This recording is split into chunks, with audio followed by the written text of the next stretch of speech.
প্রতিষ্ঠা দিবসে পরীক্ষা সংঘাত, প্রাক্তনী হতেই নিয়োগ প্রশ্ন সিন্ডিকেটে। অ্যাডজাঙ্ক্ট প্রফেসর পদে শান্তা দত্তদের নিয়োগে প্রশ্ন সিন্ডিকেটে। প্রাক্তন উপাচার্যের নিয়োগ নিয়ে প্রশ্ন সিন্ডিকেটের বৈঠকে।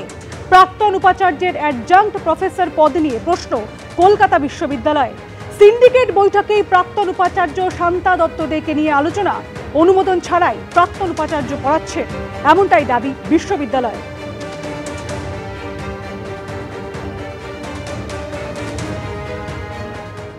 তিনি শাসকের চোখে চোখ রেখে স্বাধিকার রক্ষার জন্য লড়াই করেছিলেন। শান্তা দত্ত দে কলকাতা বিশ্ববিদ্যালয়ের প্রাক্তন অন্তর্বর্তীকালীন উপাচার্য। প্রাক্তনী হতেই তিনি কি কোপে পড়তে চলেছেন, সেই আশঙ্কাই তৈরি হয়েছে কলকাতা বিশ্ববিদ্যালয়ে। কলকাতা বিশ্ববিদ্যালয়ে নতুন স্থায়ী উপাচার্য এসছেন এবং তার নেতৃত্বে আজকে প্রথম সিন্ডিকেট বৈঠকেই শান্তা দত্তদের যে অ্যাডজাঙ্ক্ট প্রফেসরশিপ তা নিয়ে বিস্তর আলোচনা হয়েছে এবং সিদ্ধান্ত হয়েছে যে একটা কমিটি তৈরি হবে এবং ডিন মারফত একটা রিপোর্ট নেওয়া হবে যে কি করে বিশ্ববিদ্যালয়ের অনুমোদন ছাড়া শান্তা দত্ত দে অ্যাডজাঙ্ক্ট প্রফেসর হিসেবে কাজে যোগ দিয়েছেন বা পড়াচ্ছেন। বিশ্ববিদ্যালয় সূত্রে যেটা দাবি করা হচ্ছে যে ডিসেম্বর 2024 সালের ডিসেম্বরেই একদিন সিন্ডিকেটের বৈঠকে এই সিদ্ধান্ত হয়েছিল যে তৎকালীন ভারপ্রাপ্ত উপাচার্য শান্তা দত্ত দে অ্যাডজাঙ্ক্ট প্রফেসর হিসেবে নিয়োগপত্র পাবেন। সেই মতো রেজিস্ট্রার তাকে নিয়োগপত্র দিয়েছিলেন, কিন্তু সেই দিনই যখন কনফার্মেশনের সময় আসে তখন ভারপ্রাপ্ত উপাচার্য সেই বিষয়টা প্রত্যাহার করেন। সেটাই লাস্ট স্ট্যাটাস, এমনটাই বিশ্ববিদ্যালয় সূত্রে আজকে সিন্ডিকেট বৈঠকে দাবি করা হচ্ছে। তারপরে কি করে অনুমোদন ছাড়া তিনি যোগদান করলেন বিশ্ববিদ্যালয়ের কাজে, তা নিয়ে প্রশ্ন উঠছে এবং সেই প্রশ্নের পরিপ্রেক্ষিতেই কমিটি করে গোটা বিষয়টা খতিয়ে দেখার বা পর্যালোচনা করার সিদ্ধান্ত নেওয়া হয়েছে।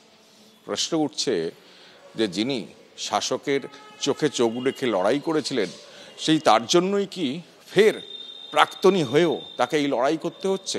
তার বিরুদ্ধে এমন সিদ্ধান্ত প্রশ্ন উঠছে। যদিও বিশ্ববিদ্যালয় সূত্রে দাবি গোটা বিষয়টা পর্যালোচনা করে পরবর্তী ক্ষেত্রে বা পরবর্তী সিন্ডিকেটে সে বিষয়ে সিদ্ধান্ত নেওয়া হবে। ক্যামেরায় সুবীর রায়ের সঙ্গে কৃষ্ণেন্দু অধিকারী, এবিপি আনন্দ, কলকাতা। নিয়োগপত্র পাওয়ার পরেও প্রত্যাহার করেছেন নিজেই। ডিনকে বিষয়টা খতিয়ে দেখে রিপোর্ট দেওয়ার নির্দেশ বিশ্ববিদ্যালয়ের। আলোচনা হলো কমিটি তৈরি করে রিপোর্ট দেবে সিন্ডিকেটের কাছে, এমনটাই দাবি উচ্চশিক্ষা সংসদের সিন্ডিকেট প্রতিনিধি ওম প্রকাশ মিশ্রের।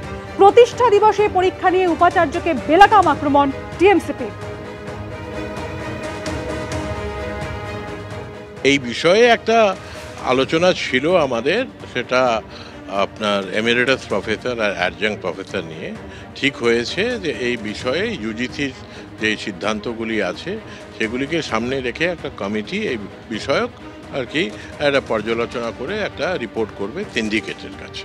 শান্তা দত্ত দে উনি ওনাকে সিন্ডিকেট থেকে বলা হয়েছিল যে উনি অ্যাডজাঙ্ক্ট প্রফেসর থাকবেন। এটা 2024-এর কথা, কিন্তু এটা যখন কনফার্মেশনের জন্য আসে তখন উনি নিজে এই ব্যাপারটাকে উইথড্র করে নিয়েছিলেন। তো তার ফলে সিন্ডিকেটের কোনো অনুমোদন নেই। হ্যাঁ, কেন কি উনি নিজেই এটাকে উইথড্র করে নিয়েছিলেন। যে অ্যাডজাঙ্ক্ট প্রফেসর হিসেবে জয়েন করছেন এর কোনো অফিসিয়াল সিদ্ধান্ত হয়নি। সিন্ডিকেটে আইটেম ছিল, ওনার সময় ছিল, উনি নিজে এটাকে উইথড্র করে নিয়েছেন। তো প্রফেসর শান্তা দত্ত উনি নিজেই আইটেমটাকে উইথড্র করে নিয়েছিলেন, এটা গত বছরই করে নিয়েছিলেন। তো তারপরে আবার সিন্ডিকেটের কাছে এটা উনি নিয়ে আসেননি। আর আমরা ওই বিষয়টাকে আজকে সিন্ডিকেটে ডিসকাশন করিনি, কারণ কি এই বিষয়ক ডিসকাশনটা হচ্ছে যে কমিটি ফর্ম করবার মাধ্যম দিয়ে একটা জেনারেল পলিসি ঠিক হবে।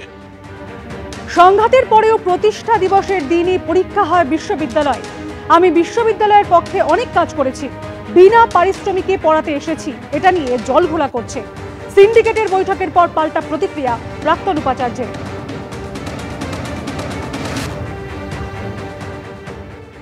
একটা এজেন্ডা বোধহয় ছিল যে আমি শুনেছিলাম যে rules regulation of the অ্যাডজাঙ্ক্ট professor and emeritus professor Calcutta ইউনিভার্সিটির জন্য নতুন করে তৈরি করার একটা কমিটি তৈরি হবে। কিন্তু এখানে লতা পাতা বার করে আমার বিষয়টাকে টেনে আনা হয়েছে, দেখতে পাচ্ছি, অবাক লাগছে। আমি একবারে কমপ্লিটলি বিনা পারিশ্রমিকে অ্যাডজাঙ্ক্ট প্রফেসর হিসেবে ডিপার্টমেন্টকে উপকার করতে এসেছি। এটা নিয়ে এখন যে কেন জল ঘোলা করতে যাচ্ছেন এনারা, তার তো উত্তর বোধহয় আমি কেন, জনগণের বোধহয় সকলেরই কাছে হয়তো পরিষ্কার হয়ে যাবে যে যেহেতু আমি অনেক বিষয়েই আমি বিশ্ববিদ্যালয়ের অটোনমির পক্ষে কথা বলেছি, বিশ্ববিদ্যালয়ের অটোনমির হয়ে লড়াই করেছি, তাই আজকে এই মুহূর্তে আমি সরকারের এবং রুলিং পার্টির বহুজনেরই চক্ষুশূল হতে বাধ্য হয়েও আছি। এবং আমার মনে হয় এই ধরনের ঘটনাটা ঘটছে মনে হয় এইরকম কোনো একটা দৃষ্টিভঙ্গি থেকেই ঘটছে হয়তো বা। একটা মানে সম্পূর্ণ বিনা পারিশ্রমিকে ছাত্ররা হাসি মুখ, তারা কত খুশি হচ্ছে পড়াচ্ছি বলে, সেখানেও এই ধরনের একটা বাধা দেওয়ার প্রচেষ্টাটা তো আমার কাছে খুবই মানে বিরক্তিকর, আর কি বলবো, দুঃখজনক বলার থেকে বলা উচিত বিরক্তিকর।